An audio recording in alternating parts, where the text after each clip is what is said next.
প্রিয় শিক্ষার্থীবৃন্দ, অত্র বিদ্যালয়ের অনলাইন ক্লাসের পক্ষ থেকে তোমাদের সবাইকে স্বাগত জানিয়ে আজকে আমরা কম্পিটিং সেন্টেন্স নিয়ে আলোচনা করব।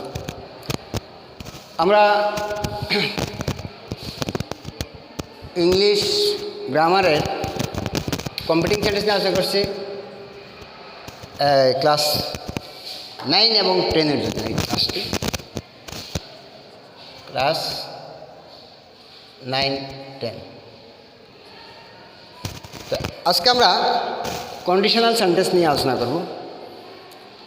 যে কন্ডিশনাল সেন্টেন্সের প্রথমে ইফ থাকে। ইফ মানে শর্ত বিষয়ক। শর্ত যেখানে থাকে সেটাই হলো কন্ডিশন। এখানে শর্ত আছে। ইফ দ্বারা কোনো বাক্য থাকলে সেটা হবে শর্ত বিষয়। এখানে একটা শর্ত দেওয়া থাকে। যেমন তুমি যদি আসো আমি তোমার সাথে যাব। এটা শর্ত দিচ্ছে, তুমি আসলে আমি তোমার সাথে যাব, আর যদি তুমি না আসো তাহলে আমি তোমার সাথে যাব না। এটা বোঝায়, কিন্তু এটা একটা শর্ত বিষয়ক বাক্য। এগুলোকে ইফ দ্বারা আরম্ভ হয়। তো শর্ত বিষয়ক বাক্যটি ইফ দ্বারা আরম্ভ হয়। তো এখানে শর্ত বিষয়ক বাক্য হলো 3 প্রকার। একটা হলো ফার্স্ট কন্ডিশনাল, একটা সেকেন্ড কন্ডিশনাল, একটা হলো থার্ড কন্ডিশনাল। তো আমরা প্রেজেন্ট ফার্স্ট কন্ডিশনাল যেই ফার্স্ট কন্ডিশনাল যেটি, সেখানে আমরা ইফের পরে যে অংশটা থাকবে ওটা যে ক্লজটা ইফকে নিয়ে থাকবে, ইফ ক্লজ বিশিষ্টতে আমরা পাবো বারবার প্রেজেন্ট ফর্ম, অর্থাৎ বার প্রেজেন্ট ফর্ম থাকবে V1, বার প্রেজেন্ট ফর্ম। যেমন ইফ প্লাস প্রেজেন্ট ইনডেফিনিট। এই দেখো ইফের পরে কী আছে, ইউ রাইট মোর। এই রাইট বার প্রেজেন্ট ইনডেফিনিট। এই প্রেজেন্ট ইনডেফিনিট বারটা প্রেজেন্ট টেন্স থাকাটাই present indefinite. If you write more. আবার সেকেন্ড কন্ডিশন যখন করব তখন আমরা ইফ প্লাস পাস্ট ইনডেফিনিট। ইফের পরে হবে বার পাস্ট ইনডেফিনিট, অর্থাৎ বারবার পাস্ট ফর্ম V2 যাকে বলে। ইফ ইউ রাইটের পাস্ট টেন্স কি, রোট। এরপর থার্ড কন্ডিশনে হলে ইফের পর ইফ প্লাসটা হবে পাস্ট পারফেক্ট। তো আমরা জানি পাস্ট পারফেক্টে কী বসে, হ্যাড বসে, বারবার পাস্ট পার্টিসিপল হয়, অর্থাৎ V3 যাকে বলা হয়। তাহলে ইফ ইউ হ্যাড এ write wrote written, if you had written more. তাহলে আমরা এখানে আমরা চিনলাম first condition, second condition, third condition. যে ফার্স্ট কন্ডিশনাল, সেকেন্ড কন্ডিশনাল এবং থার্ড কন্ডিশনাল সেন্টেন্স বা বাক্যের অংশ কীভাবে চিনতে হয় সেটা আমরা বুঝলাম। ফার্স্ট কন্ডিশনালে থাকবে বার প্রেজেন্ট ফর্ম, সেকেন্ড কন্ডিশনে থাকবে বার পাস্ট ফর্ম, আর থার্ড কন্ডিশনে থাকবে বার পাস্ট পারফেক্ট, অর্থাৎ হ্যাড এবং বারবার পাস্ট পার্টিসিপল ফর্ম। এরপর আমরা এই ফার্স্ট কন্ডিশনালকে কীভাবে করব, এই সাবজেক্ট বসাবো, শ্যাল উইল বারবার ওয়ান এক্সটেনশন বসাবো।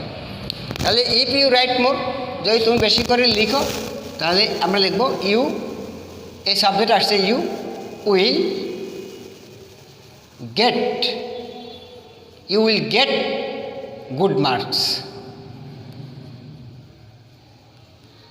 Good marks, you will get good marks. আমাদের সূত্রের সাথে এটা মিল হয়েছে কিনা আমরা দেখি। ইফ প্লাস প্রেজেন্ট ইনডেফিনিট, অর্থাৎ ইফ ক্লজের বার প্রেজেন্ট ফর্ম আছে, তারপর সাবজেক্ট ইউ, ইউ লাগে ইউ উইল, শ্যাল বা উইলের একটি অ্যাডভার্ব, সো কর্তা অনুযায়ী ইউ উইল বার প্রেজেন্ট ফর্ম গেট, কারণ ফিউচার ইনডেফিনিটেন্সে বার প্রেজেন্ট ফর্ম হবে, you will get good marks extension.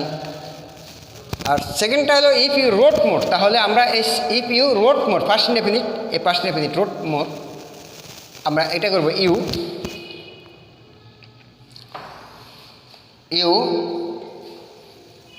Would get good marks, good marks. আবার যেখানে এখানে করি এটা থার্ড কন্ডিশনাল, এখানে had written past perfect, subject should have, would have, could have. তাহলে if you had written more, you would have, এই বারবার first participle form করে দেবো আমরা, gate goat goat, goat gate goat goat good marks.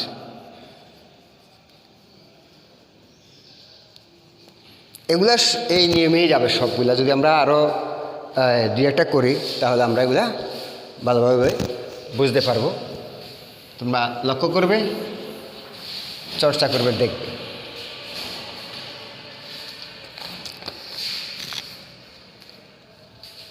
If you play, যেমন if you play in the rain, if you play in the rain, তাহলে কী হবে? যে বার present form V1 first conditional. তাহলে if you play in the rain you will catch cold, you will catch cold. If you play in the rain you will catch cold. আর এটাকে যদি আমরা সেকেন্ড কন্ডিশন করি তাহলে আমরা লিখতে হবে ইফ ইউ, এই বারটাকে ফার্স্ট চেঞ্জ করতে হবে PLAYED, played, a V2, played in the rain। এখানে কম্পিউটিং করবো আমরা সেকেন্ড কন্ডিশনের নিয়মে, যে ইউ উড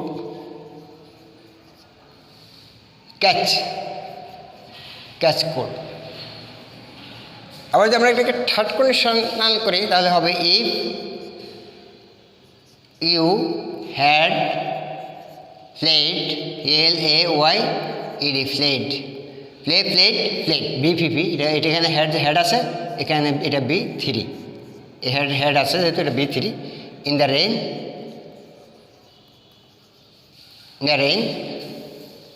আমরা 3 নম্বরের নিয়মে যাব। You would have caught, CAUGHT, caught, catch, caught, cold। এভাবে যদি আমরা আরও দুই একটি করি, যেমন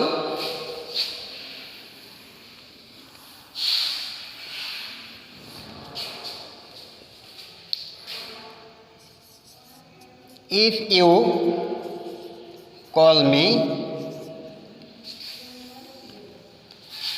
আবার if you called, CALLED, called me। আবার আমরা লিখব if you had called me। তাহলে এখানে আমরা দেখতে পাচ্ছি যে V1, এখানে V1, এটা V2, এখানে হেড আছে, এটা B3। তাহলে ইফ ইউ কল মি,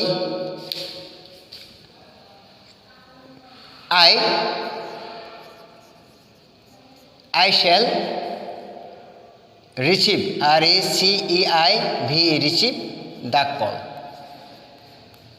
যদি তুমি আমাকে কল করো, I shall receive the call, আমি কলটাকে রিসিভ করব, গ্রহণ করব। তাহলে এখানে V1 এ রিসিভ। এখন আছে past form verb, if you called me,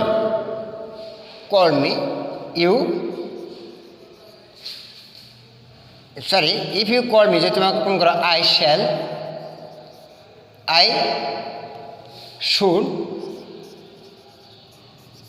এখানে second condition, I should receive the call।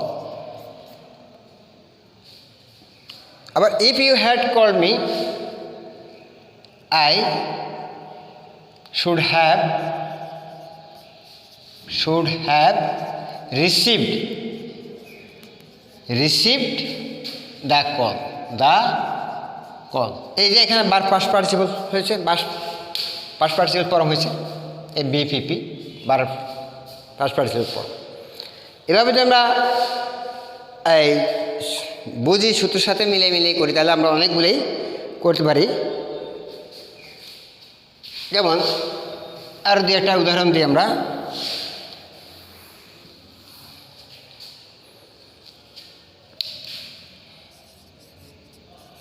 If you eat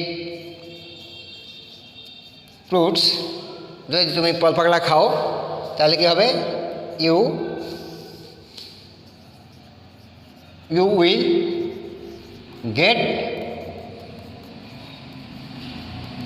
vitamin. এবার আমরা এই ই প্লাস অংশটাকে আমরা কী করবো, আমরা পাস্ট ফর্ম করে দিব, এটা V1 এটা V2 করে দেবো। তাহলে ইফ ইউ ইটের past tense ate, AT E ate, এটা V2, অ্যাট ফ্রুটস এই পাস্ট ইনডিফিনিট হয়েছে এখানে, পাস্ট ইনডিফিনিট। তাহলে এখানে শুড উড পুট, তাহলে if you eat fruits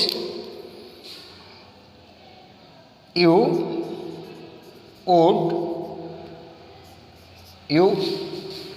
would পর বার present form gate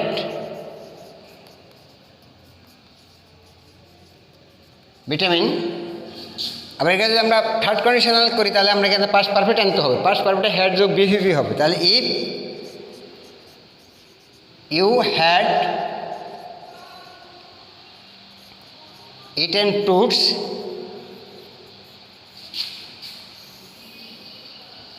if you had eaten fruits a past perfect had eaten fruits, subject plus would have, could have, should have, B3 হবে plus extension. তাহলে if you had eaten fruits you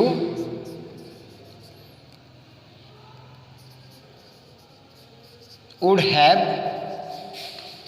এই should have, could have, would have, আমরা would have লিখলাম would have. এবার বার present form, sorry বার্বের past participle form হবে অর্থাৎ B3। তাহলে get got, GOT got vitamin. এগুলো আমরা যে এই কন্ডিশনাল সেন্টেন্স দেখলে আমরা ইফ ক্লজটি আমরা দেখবো যে এখানকার ইফ ক্লজটির কোন টেন্সে আছে। যদি প্রেজেন্ট টেন্সে থাকে তার বার প্রেজেন্ট টেন্স থাকবে, আর যদি পাস্ট টেন্সের হয় তাহলে বার পাস্ট টেন্সের হবে। সেকেন্ড কন্ডিশন হলে বার পাস্ট টেন্স হবে, থার্ড কন্ডিশন হলে আমরা হ্যাড এবং বিভিপি হবে, পাস্ট পারফেক্ট টেন্স হবে। তাহলে present indefinite, past definite, past perfect টেন্সের আমরা এখানে দেখছি। এটা প্রেজেন্ট ইনডেফিনিট, পাস্ট কন্ডিশনাল হলো প্রেজেন্ট ইনডেফিনিট, সেকেন্ড কন্ডিশন হলো পাস্ট ইনডেফিনিট, আর থার্ড কন্ডিশন হলো পাস্ট পারফেক্ট। এভাবে আমরা আরও দু একটা করতে পারি।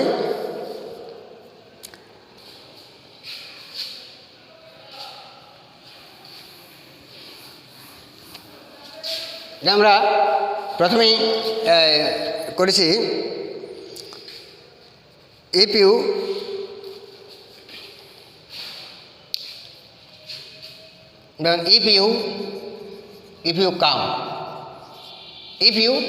কাম, এটা কি, এই প্রেজেন্ট ফর্ম ভার্ব, এটা past conditional. If you come I shall go. If you come I shall go, আমরা উইথ ইউ লিখতে পারি, I shall go with you, বা I shall go. If you come I shall go, এটা আমরা past tense করে দিব, past indefinite. If you came আমরা এখান থেকে নিব, তাহলে কি হবে, আই শুড গো। আমরা উইথ ইউ লিখতে পারি, উইথ ইউ, আমরা ব্র্যাকেট না দিলেও চলে, এখানে সমস্যা নেই। With you, I should go with you, I shall go with you, আমি তোমার সাথে যাবো। আবার এটাকে পাস্ট পারফেক্ট করি, if you had come came, if you had come, তাহলে আই শুড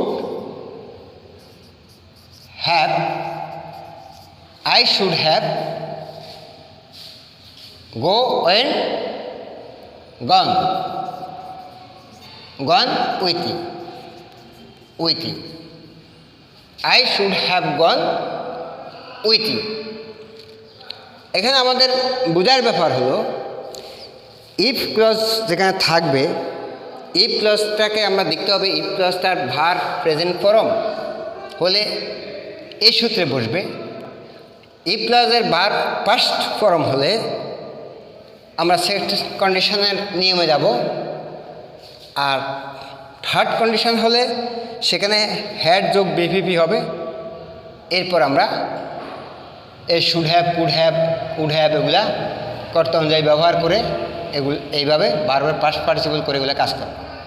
তাহলে আমরা বুঝলাম কন্ডিশনাল সেন্টেন্স 3 প্রকার: present conditional, first conditional, second conditional, third conditional. First কন্ডিশনালে প্রদত্ত অংশ বার প্রেজেন্ট ফর্মে হবে। সেকেন্ড কন্ডিশনালের প্রদত্ত বার পাস্ট টেন্সের হবে। আর থার্ড কন্ডিশনালের থাকবে পাস্ট পারফেক্ট, অর্থাৎ হ্যাড যোগ বিপিপি, B3 যাকে বলি আমরা, হ্যাড যোগ বার্বের পাস্ট পার্টিসিপল ফর্ম থাকবে। এই হলো আজকের আলোচনা আমাদের। তাহলে আশা করি তোমরা এই ইফ ক্লজের অর্থাৎ শর্ত বিষয়ক বাক্যের কম্পিটিং করতে তোমাদের সমস্যা হবে না। তো সে পর্যন্ত ভালো থাকো, আগামী ক্লাসে দেখা হবে আল্লাহর রহমতে। তোমরা ভালো থাকো, সুস্থ থাকো, স্বাস্থ্যবিধি মেনে চলবে, বাড়িতে থাকবে এবং লেখাপড়া করবে। তো আজকের ক্লাসের পক্ষ থেকে সবাইকে ধন্যবাদ জানিয়ে এখানে ক্লাস শেষ করছি। খুদা হাফেজ, সবাই ভালো থাকো, সুস্থ থাকো।